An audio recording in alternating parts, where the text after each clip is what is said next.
यदा यदा हि धर्मस्य ग्लानिर्भवति भारत अभ्युत्थानम् अधर्मस्य तदात्मानं सृजाम्यहम् परित्राणाय साधूनां विनाशाय च दुष्कृताम्।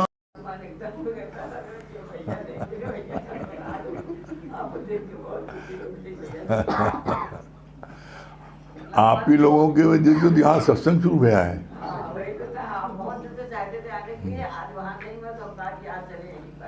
हम लोग राम मंदिर से दौड़ के अब यहाँ वैशाली कहती थी जाइए घर, अब कहाँ आप जाएंगे, कहा नहीं अब निकले सत्संग में कभी जाएंगे। ये आप ही लोगों के संकल्प से यहाँ शुरू हुआ। हमको अच्छे से याद आ रहा है वो दिन जहाँ सत्संग जब हो रहा था, शुरू हो गया तो यहाँ क्या जरूरत करने की, मंदिर में होती है। हमने कहा जैसी तो कुछ महिलाओं ने इस बात को कहा तो वो बात हमको अभी तक जैसे अंदर एकदम से धंस गई है। कुछ महिलाओं ने बोला मेरे पास न इतना पैसा है न मेरे शरीर में इतनी शक्ति है कि हम पैदल जा सकें। यहाँ नज़दीक होता हम आ जाते हैं, भैया कि यहाँ बंद मत कराइए कुछ, क्योंकि हम बिना इसके नहीं रह सकते। ये बात जब उनकी असमर्थता हमने देखा कि भाई शरीर में इतनी ताकत नहीं पैदल जा सके, इतना पैसा नहीं कि रोज़ किराया खर्च कर जा सके, यहाँ नज़दीक है तो वॉकिंग डिस्टेंस सब आ जाते हैं। उसी दिन फिर हम कहा नहीं अब सत्संग होगा, ऐसी बात है। क्यों? क्योंकि गुरु जी ने बोला है नानक दुखिया सब संसार, सारा संसार दुखी है। बिना ज्ञान के कोई व्यक्ति भी भव से पार नहीं हो सकता, तो ज्ञान सबको मिलना बहुत ज़रूरी है। इसलिए फिर उसी नंबर में अब सत्संग होगा रोज़, और आप लोगों के संकल्प से ही फिर रोज़ का सत्संग हो गया। अभी जो बात चल रही थी तो मन में विचार आ रहा था कि 84 लाख योनियाँ होती हैं। 84 लाख योनियाँ बोलते हैं भोगवान योनि, ये भोगवान योनि है। इसमें 84 लाख व्यक्ति जन्म लेता है, उसको मुक्ति नहीं मिलती है। कबहुक कर करुणा नर देही और देत ईस बिन हेतु से नहीं। कभी कभी परमात्मा मनुष्य तन दे देता है, कभी कभी मनुष्य तन देता है। मनुष्य तन मिलना भी सरल है। जब तुम्हारी करुण पुकार परमात्मा से होती है तो परमात्मा तुमको मनुष्य शरीर दे देता है। लेकिन मनुष्य शरीर प्राप्त करने के बाद भी मत कोई भूले भरम संसार, गुरु बिन कोई न उतरे भव पार। बिना गुरु के कोई भव पार उतर ही नहीं सकता। तो ये चिंतन मनन होने लगा, ऐसा क्यों? तब ये गुरु जी की वाणी आई कि तुम या सत्कर्म करते हो या बदकर्म करते हो, दोनों में बंधन है और दोनों मुक्ति नहीं है। चाहे आप सत्कर्म करो और चाहे आप बदकर्म करो। अब सत्कर्म किसे कहते हैं? पूजा पाठ जप तप दान पुण्य तीर्थ, ब्राह्मणों को खिलाना, गरीबों को दान देना, ये सब सत्कर्म में आता है। ये करो तभी मुक्ति नहीं ना। क्यों? तुम सत्कर्म करोगे तो तुम्हें इसका फल मिलेगा स्वर्ग। स्वर्ग मतलब होता है सारी इंद्रियों का तुम्हें सुख। सारी इंद्रियों सुख क्या? तुमने आँख से, तुम्हारी आँख इंद्रियाँ है, तुम्हारे पास बाल बच्ची हैं, बेटा बेटी है, खूब अच्छा साधन है, खूब अच्छी कोठी है, नौकर चाकर है, मान प्रतिष्ठा है, सब तुम्हें दिख रहा है। कान से तुम्हें हर समय अपनी प्रशंसा सुनने को मिल रही है, भाई इन्होंने मेरा एक काम करा है, मेरा एक काम किया। कान से तुम्हें खूब सुख मिला, स्पर्श से खूब सुख मिल रहा है, अच्छी अच्छी जो है तुम्हारे खूब अच्छी पत्नी है उसका सुख मिल रहा है, नौकर चाकर है तुम्हें उसका आराम मिल रहा है। सारे सुख, सारी इंद्रियों का सुख जो है वही है स्वर्ग, और सारी इंद्रियों को दुख यही नरक, और दोनों चीज यही मिलती है, ऊपर तो सीना। आज आप देख लो, चाहे पशु हो और चाहे मनुष्य हो, अंतिम बेला के अनुसार जो उनकी अंतिम बेला में, अंत समय में जो उनकी भावना होती है, वासना जहां जाती है, उसी के अनुसार उनको जन्म मिलता है। इसका वर्णन गुरु साहब ने अपनी वाणी में किया है। क्या बोला है? बोला है अंत काल जो पुत्र सुमरे, ऐसी चिंता में जो मरे, तो सुअर योनि बलबल उतरे। अंत काल जो धन सुमरे, ऐसी चिंता में जो मरे, तो सर्प योनि बलबल उतरे। अंत काल जो महल माड़ी सुमरे, मेरा इतनी बड़ी कोठी, इतनी बड़ी दुकान है, महल माड़ी सुमरे, तो प्रेत योनि बलबल उतरे। अंत बेले में जो स्त्री सुमरे या पति सुमरे, वैश्या योनि बलबल उतरे। लास्ट में बोला है अंत काल जो हरि सुमरे, ते नर मुक्ता हुए। हरि का सुमरन जो अंत वेले में मरते समय हरि का सुमरन करते हैं वो मुक्त होते हैं, बाकी कोई मुक्त नहीं है। अब आप अंत बेले में बहुत से बड़े सियाने होते हैं, कहते हैं अभी खूब पैसा कमा लो, अंत वेले में भगवान नाम ले लेंगे। अंत वेले भगवान को भी ठगने की कोशिश करते हैं। तो वैसे ही एक व्यापारी, वो बड़ा होशियार था, उसने कहा कि पहले खूब धन कमाओ, अंत वेले में भगवान भर देंगे। उसने ऐसे किया, सारी जिंदगी बहुत पैसा कमाया। उसके 4 बेटे थे। अब उसको अंत बेला उसकी आगे बीमार पड़ गया, तो चारों बेटों ने उसको कहा भगवान का नाम लो, सत्संग जाओ, कुछ करो। तो जब वो बीमार पड़ गया बिस्तर पर, जब चारों बच्चे उसको देखने आए, कहा पापा कुछ समय निकालो, भगवान का नाम लो। कहा जब तुम चारों यहाँ पर, दुकान कौन है? तो उसका ध्यान दुकान में गया। कौन दुकान? जब चारों तुम्हारे पास खड़े हो, दुकान कौन गया है? तो बच्चों को बड़ी अंदर में करुणा हुई कि मेरे पिता को मुक्ति नहीं मिलेगी, किसी तरह मुक्ति मिल जाए। तो उन लोगों के मन में एक युक्ति सूझी कि ऐसे तो भगवान का नाम नहीं ले रहे। तो उसके दामाद का नाम था रामचंद्र। तो कहा इसको बुलाएं, तो बोलेगा रामचंद्र आए हैं।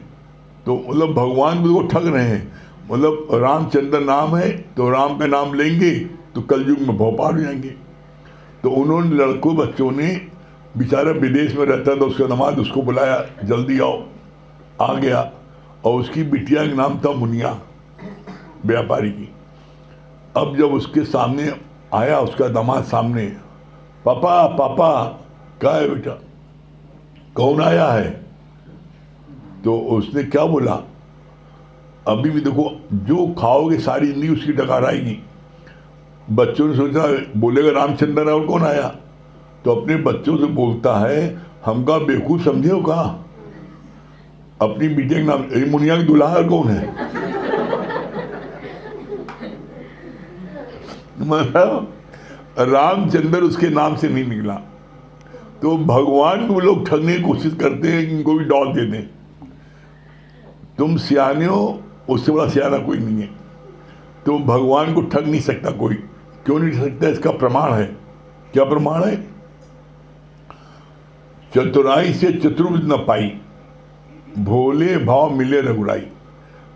परमात्मा उन्हीं को पसंद करता, उन्हीं को प्यार करता, उन्हीं से मिलता है जो भोले भाव होते हैं, सरल होते हैं, उनको परमात्मा मिलता है। कैसे? इसका प्रमाण है, भिलनी कितनी छोटी जात की थी, लेकिन बहुत भोली थी। परमात्मा के प्रति उसके मन में बड़ा विश्वास था। क्यों विश्वास था? उसके गुरु ने ये बोला था कि एक दिन तुम्हारी कुटिया में भगवान राम आएंगे। उस दिन से लेकर के वो रोज कुटिया साफ करती थी, फूलों सजाती थी, मेरे राम आएंगे, मेरे राम आएंगे। राम को जाना पड़ा उसकी कुटिया में, और भिलनी के जूठे बैर खाना पड़ा। क्यों? ये बोला है, क्या बोला है? प्रबल प्रेम के पाले पड़कर प्रभु को नियम बदलते देखा, और भक्त का मान टले, प्रभु का मान टले पर भक्त का मान न टलते देखा। भगवान का मान टल सकता लेकिन भक्त का मान नहीं टल सकता। क्यों? भगवान अपने भक्तों की मुट्ठी में रहते बंद है। जैसा चाहे भक्त उसको वैसा घुमा सकते हैं, वैसा मना सकते हैं। ये चीज हमने अपनी आंखों से खुद गुरु जी में देखा। कैसा भी कोई हो, कितना भी गरीब, कैसा भी असहाय, कितना कुरूप कोई हो, गुरु के पास में जो श्रद्धा रख के आया, प्रेम रख के आया, गुरु जी ने उसका मान रखा। कैसे रखा? ये हम लोगों ने खुद देखा कि एक महिला बड़ी गंदी संदी साड़ी पहने, एकदम गंदी साड़ी भी थी, लेकिन उसका भाव बहुत शुद्ध था और बड़ा उसके अंदर में जैसे एक अटूट विश्वास था। उसने कई लोगों से, कई प्रेमियों से कहा, भगवान को हमने अपने हाथों से बनाया है, ये हम उनको देना चाहते हैं, भगवान भोग लगा लें। तो सब लोगों ने उसको, जितने प्रेमी सत्संग सुनने वाले थे, उसको डांटा कि तुम जो है इतनी गंदी संदी हो तो भगवान को खिलाओगी, भागो पीछे जाओ। उसको बेचारी पीछे हो गई, बड़ी उर्वासी, निराश कि मैं इतने उससे लाया तो भगवान को भोग लगाया, भगवान ने भोग लगाने नहीं दिया कोई। तो चुपचाप एक किनारे खड़ी हो गई। गुरु जी उसी तरफ से आए, गाड़ी से उतरे उसी तरफ से आए, जिस तरह वो खड़ी थी उसी तरफ से आए, और उसने गुरु जी से प्रार्थना की, गुरु जी हमने आपके लिए बहुत ही प्यार से आपके लिए बनाया है, भोग लगा लिए। अब जो साथ में जो थी, जो साथ में जो थी आपके जितने लोग साथ में वहाँ थे, वो सब लोग, बड़ा उनके मन में हुआ, क्रोध आया कि इसको हमने मना किया था तब भी आ गई है। गंदी साड़ी में से, पल्लू में से प्रसाद बांधे थी और उसने सामने रख दिया, गुरु जी इसमें भोग लगाया, ये मेरी बड़ा मन में है आपके लिए। गुरु जी ने उसको डांटा नहीं, उसको धिक्कारा नहीं, जबकि सब प्रेमियों को मना कर दिया था, तब भी गुरु जी ने उसको देखा और देख करके उसके उसमें से प्रसाद एक चुटकी निकाला, मुंह में डाला, अपने मुंह में उसी समय डाला। ये होता है भक्त का मान नहीं टलता। प्रभु का मान टल, उनका मान टला, सब लोगों ने मना किया, भगवान नहीं छुए, तो भगवान इतनी गंदी हो, इतने मैले वस्त्र पहने हो, भगवान तुम्हारे को इसका भोग नहीं लगाएंगे। लेकिन भगवान ने उसके चेहरे पर उसका भाव देखा कि इसके अंदर कितनी श्रद्धा है, और भगवान ने उसमें चुटकी से निकाल के उसी के सामने डाला। इसीलिए आता है, प्रभु का मान टले टल जाए पर भक्त का मान टलते देगा। अगर भक्त के मन में सच्ची श्रद्धा है, भक्ति है, तो भगवान उस कार्य को करने के लिए विवश होते हैं। ये बात हम लोगों ने फिर दूसरी जगह कहाँ देखा? रात को 12:30 बज गए थे, इलाहाबाद गुरु जी आए थे, किसी प्रेमी के यहाँ पर कहीं से लौट के आए थे, हमारे साथी थे, और लौट के 12:30 बजे आए तो आराम करने जा रहे थे। तो किसी प्रेमी ने कहा कि हमारे वहाँ आपको आना है। उनका नहीं आ सकती हैं, उनका नहीं, आपको आना ही पड़ेगा। कहा ऐसी बात है, आना पड़ेगा, तो हमको बोलना पड़ेगा। कहा नहीं, बोल देने भगवान आपको आना है, क्यों, मेरा भाव ऐसा, आप जरूर आइएगा। रात को 12:30 बजे भगवान उसके घर गए। हमारे बनारसी कोठी में श्याम जी गुप्ता रहते हैं, उनके घर पर रात को 12:30 बजे भगवान गए। कैसे हम, मतलब हमने तो देखा गुरु जी को, किसी का अगर अंदर का भाव है तो उसको कैसा पूरा करते हैं। तो इसलिए बोला, मत कोई भूले भरम संसार, गुरु बिन कोई न उतरे भव पार। कोई भव पार नहीं उतर सकता बिना गुरु के। क्यों? कारण क्या है? कोई सत्कर्म करता है, कोई बदकर्म करता है, मुक्ति नहीं है। मुक्ति कब है? गुरु जी ने रहस्य बताया। रहस्य क्या बताया? बोला तुम दृष्टा बनो। तो हम ये समझते थे अभी तक दृष्टा मतलब होता है कि हम घर के परिवार के कोई कार्य घर में हो रहा है, शादी ब्याह हो रहा है, तो उसके हम दृष्टा बने। बोला दृष्टा मतलब क्या होता है? नहीं, दृष्टा बनो आत्मा के। तुम दृष्टा बनते हो किसके? तुम दृष्टा बनते हो किसी कार्य के। घर में शादी हो रही है, घर में कार्य हो रहा है, घर में बच्चे कोई लड़ाई झगड़ा कर रहे हैं, तो गुरु तुम समझते हो दृष्टा बने। तो दृष्टा नहीं, ये दृष्टा नहीं ना। दृष्टा कैसे? दृष्टा बनो आत्मा के। अगर तुमने जगत की बातों को देखा और उसके दृष्टा बने, तो दृष्टा बनने पर तुम्हारे उसके अंदर कोई न कोई रिएक्शन मन होगा। अच्छा देखा तो तुम जो है ये अच्छा है तभी फंसे, बुरा देखा तभी तुम उसमें हो। तुम्हारे अंदर किसी चीज को देखोगे, ऐसा हो नहीं सकता कि भाव को उत्पन्न हो। कोई को भाव उत्पन्न होगा, ये अच्छा है खराब है, अच्छा है तभी फंसे, खराब है तभी फंसे। तुम्हारे कर्म बन गए। क्यों कर्म बन गए? नित्य नित्य कर्म नए बन जाते मन वाणी और तन से। तुम्हारे कर्म रोज बनते हैं नित्य नित्य। कैसे बनते हैं? मन वाणी तन से। अब आप दृष्टा हुए और दृष्टा बन करके आपने कोई शादी विवाह देखा। हम दृष्टा, हमको इसमें पार्ट नहीं ले रहे हैं। तो जब शादी विवाह देखा, तुम्हारे को बड़ा सुंदर पेयर है और तुमने देखा भाई मेट फॉर ईच अदर, बड़ा सुंदर प्यारा है, बहुत अच्छा है। अब तुमने अच्छा है तभी कर्म बन गए। कभी कभी ऐसा होता है, कोई बड़ी नाटी लड़की, लड़का बड़ा लंबा, कहते कैसा अजीब जोड़ा है, तो कर्म बन गए। मतलब तुमने किसी भी चीज को देखा, तो देखने के बाद में तुम्हारे अंदर में कोई भाव न जगे, यह असंभव है। भाई आंखें देख रही हैं तो नेचुरल है, उसमें अच्छा खराब करोगे। अच्छा करोगे तो भी स्वर्ग जाओगे और बुरा करोगे तो नरक जाओगे, मुक्ति नहीं है। गुरु ने क्या बोला? दृष्टा बनो आत्मा के। आत्मा का दृष्टा मतलब क्या? आत्मा किसे बोलते हैं? भगवान किसे बोलते हैं? लोग जिससे समझते हैं कि ये शरीर भगवान है। किसी के शरीर भगवान नहीं है। उस शरीर के अंदर जो शक्ति है प्रभु की, वो है भगवान। भगवान उसको बोला जाता है।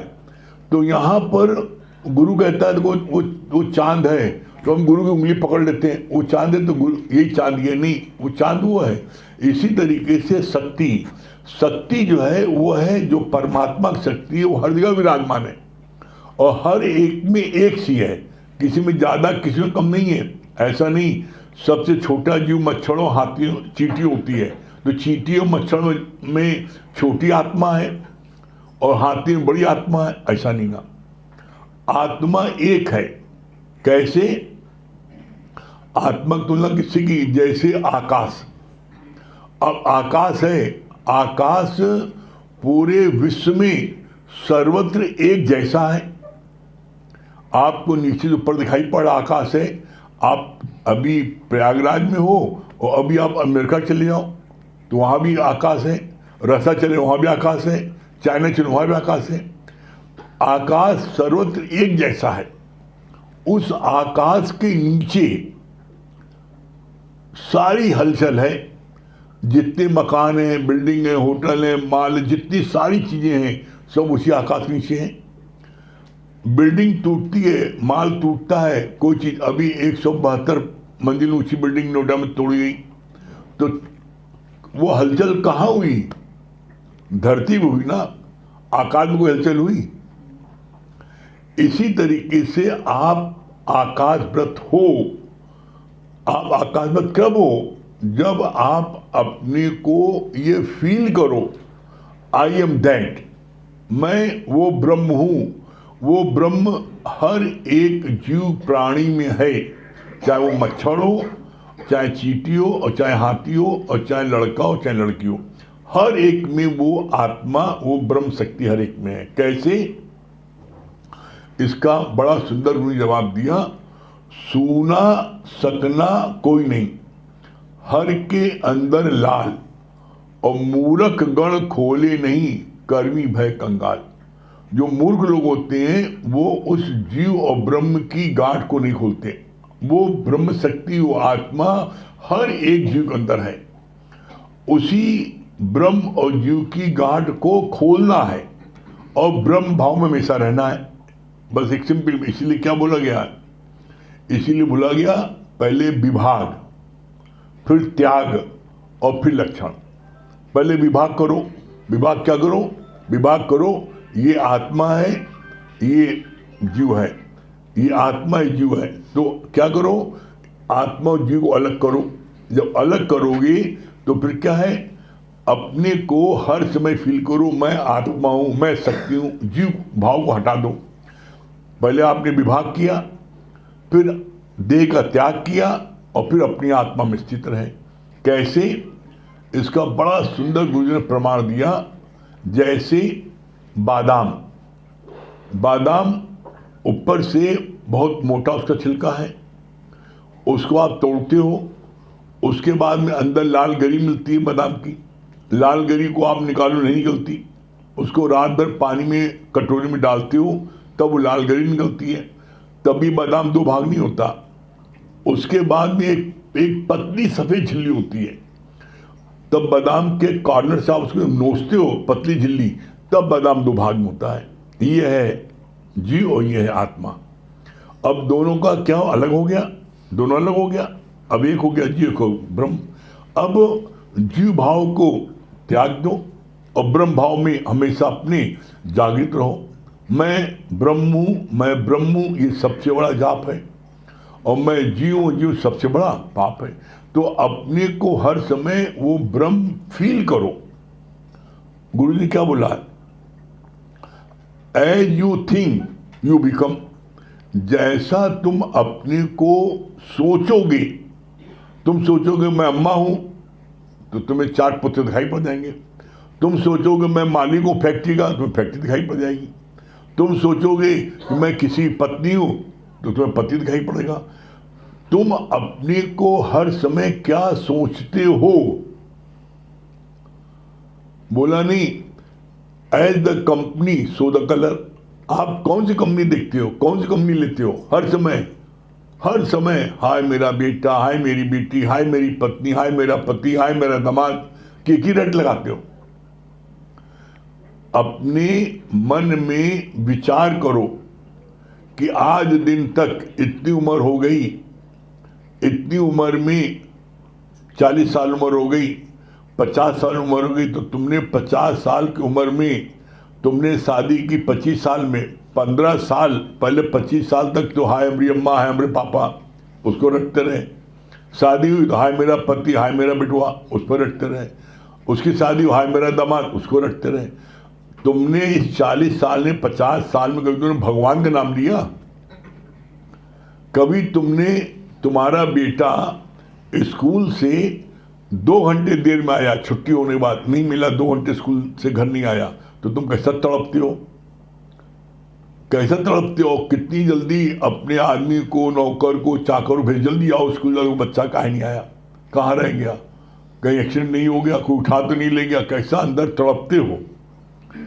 2-4 घंटे बच्चा छुट्टी होने के बाद ना आए, तुम कितना तड़पते हो। कभी भगवान के लिए तड़पे ऐसे? क्या हमें भगवान ऐसे, कभी भगवान नहीं दिखा, भगवान को नहीं देखा, गुरु नहीं देखा, कभी तड़पे? तड़प तुमको किसके लिए? अभी भी तड़प किसके लिए है?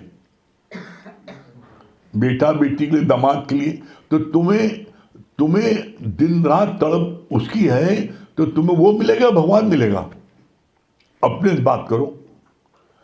आप जिसका चिंतन करोगे, जिसके लिए सोचोगे, जिसका संकल्प करोगे, जिसके लिए प्रयत्न करोगे, वही मिलेगा कि दूसरा मिलेगा?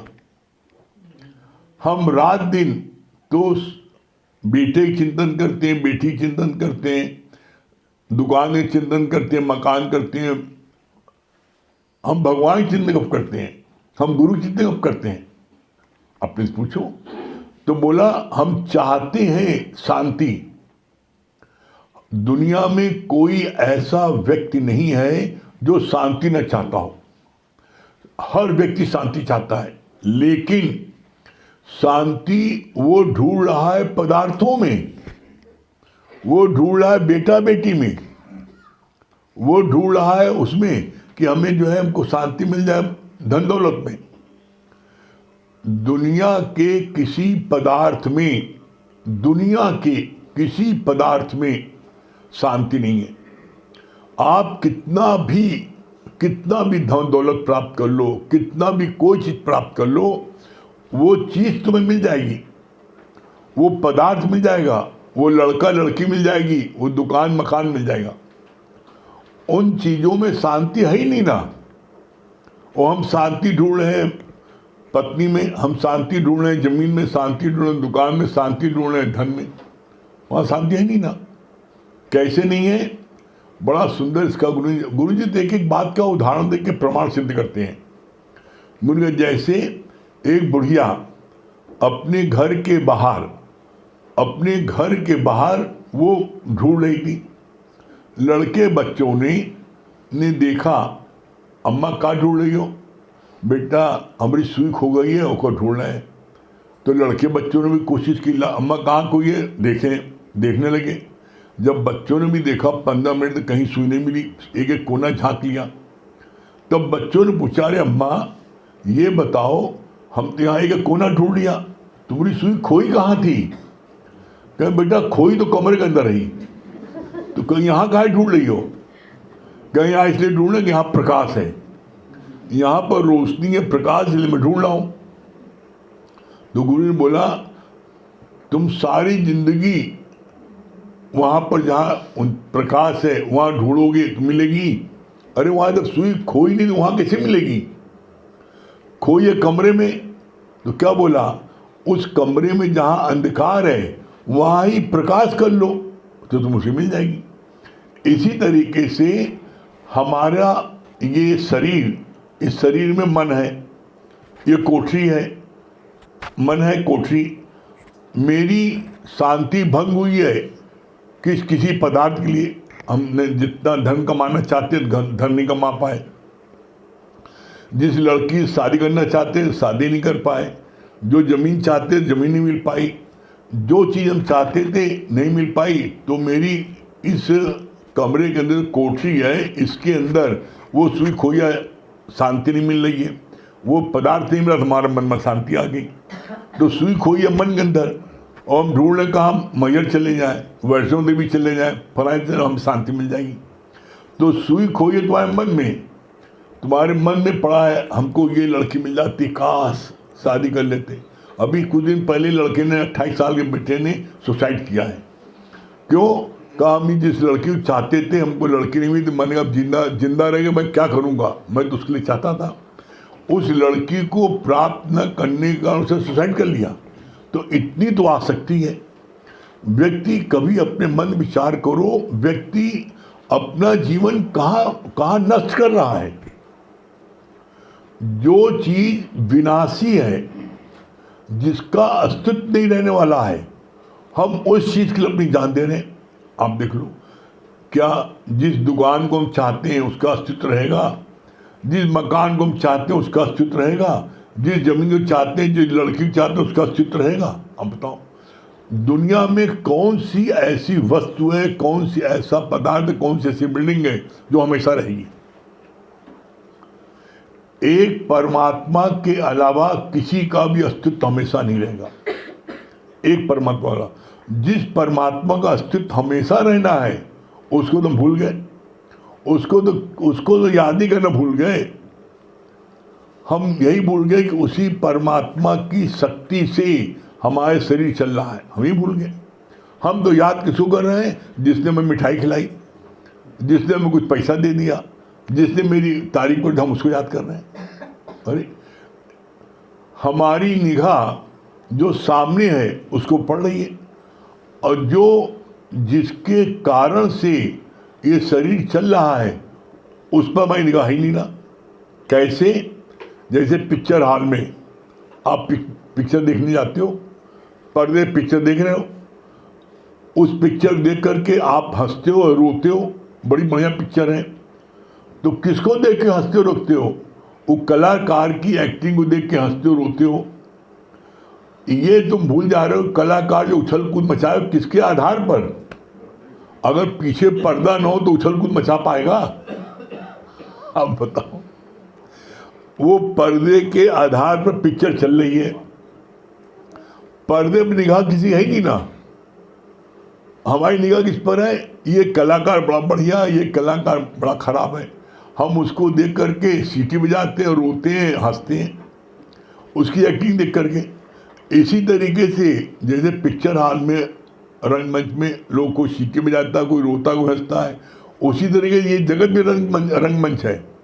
हर एक घर में एक पिक्चर चल रही है, हर घर में देख लो, कोई घर ऐसा नहीं है जहाँ पिक्चर नहीं चल रही हो। देखो कहीं किसी घर में कोई कैकेयी है, किसी घर में कोई रावण है, किसी घर में हनुमान जी है, किसी घर में दुर्गा जी है, देख लो हर जगह कहीं दुर्गा जी है। हम लोग देखा है कहीं कहीं ऐसी पत्नी है, पति की हिम्मत नहीं घर में कोई आदमी को लेके आए, खबरदार कोई लेके आओ, काम तुम्हारे घर में लोग आए, हे भाई हाथ जोड़ी भाई, तुम्हारे हाथ जोड़े घर न लाओ ना हमारी, तुम तो आगे चल रही सामत मेरी आ जाएगी। मतलब अब वो काली जी रूप है ना, भाला मार देवे, बेचारा पति डरता है।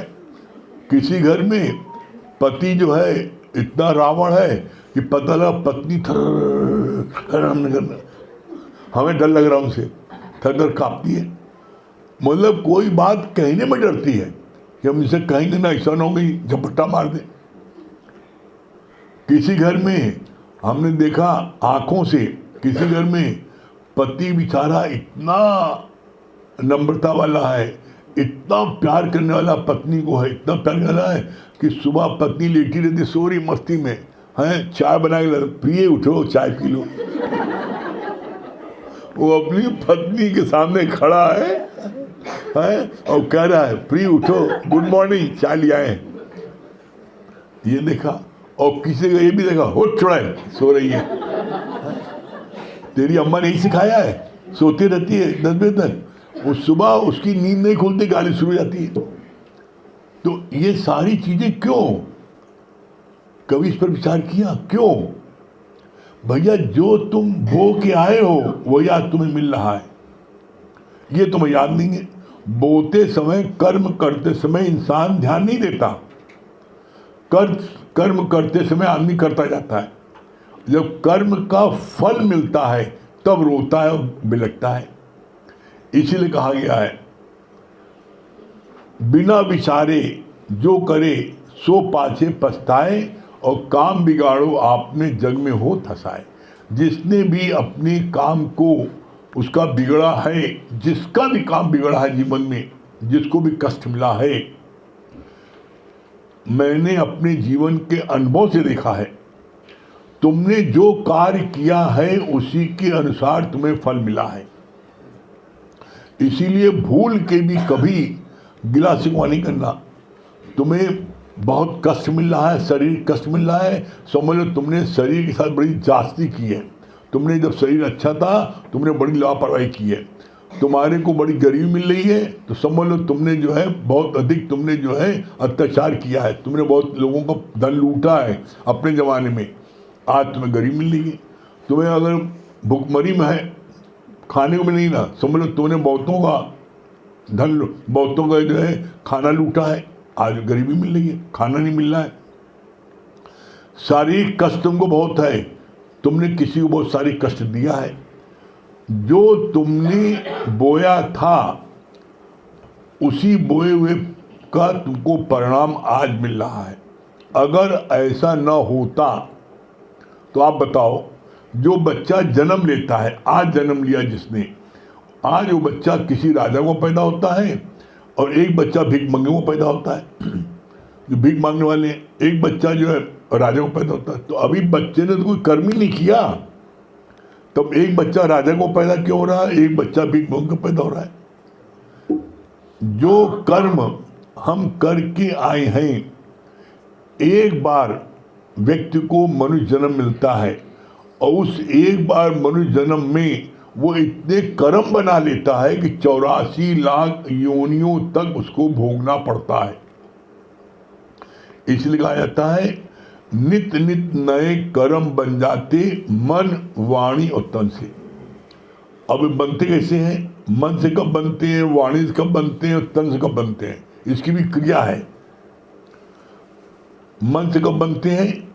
जब कोई लड़की किसी घर में शादी विवाह हो जाती है और लड़की देखती है कि लड़का भी अपनी माँ के चंगुल में है और उसकी माँ भी बिल्कुल जो है कौन सी है, एकदम बिल्कुल फराटा, एकदम बिल्कुल जो है डिक्टेटर, जरा सा भी कौन सी, ललिता पवार।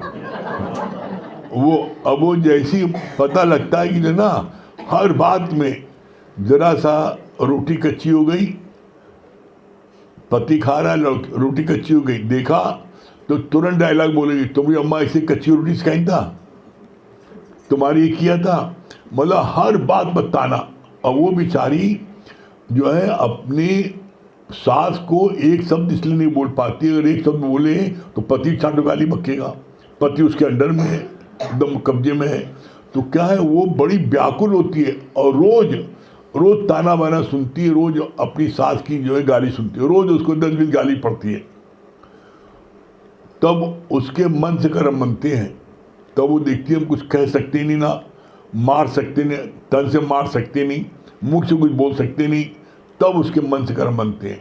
तब जो है ना जब वो पूजा करती है, पूजा करते हैं तो हे प्रभु, हे दुर्गा माई, हमारी चुड़ैल सास को तो मार दो तो तुम्हें सवा लड्डू चढ़ाएंगे। तब वो भगवान को प्रार्थना करती है, हे भगवान, हे काली माई, हे दुर्गा माई, तुम जिस दिन इसको मारो उस दिन तुम्हें 1.25 किलो के लड्डू चढ़ाएंगे। तो उसकी प्रार्थना करती है। क्यों? क्योंकि बोलेगी तो पति मारेगा, तो मन ही मन कर्म बनाती है, तो कर्म बने ना, उसके मन से कर्म बने। अब वाणी स्तन का बनता है जब कोई अपने बराबर का होता है, कोई बराबर का है तो उससे हमारे वाणी से कर्म बनते हैं। कैसे?